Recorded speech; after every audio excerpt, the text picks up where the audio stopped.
ఈసారి మరింతగా పేర్లు అయితే చాలా సూపర్ గా పెట్టారు, శ్రీ శక్తి అని. కానీ శ్రీని దగా చేసే విధంగా ఈరోజు చంద్రబాబు నాయుడు ముందుకు వెళ్తున్నాడు. ముఖ్యంగా బస్సుల విషయం తీసుకోండి. ఈరోజు 16 రకాల బస్సులు మన ఆంధ్రప్రదేశ్ లో తిరుగుతున్నాయి.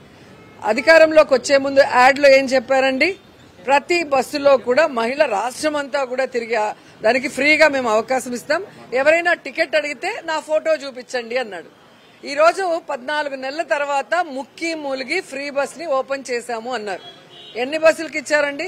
కేవలం 5 బస్సులకి ఇచ్చారు. ఆ 5 బస్సుల్లో కూడా లోకల్ గానే తిరగాలంట, ఎక్కడ వాళ్ళు అక్కడే తిరగాలంట, కానీ ఎక్కడికి వెళ్లకూడదు అని చెప్పి చంద్రబాబు నాయుడు ప్రభుత్వం కోతల ప్రభుత్వాన్ని మరోసారి నిరూపించుకుంది.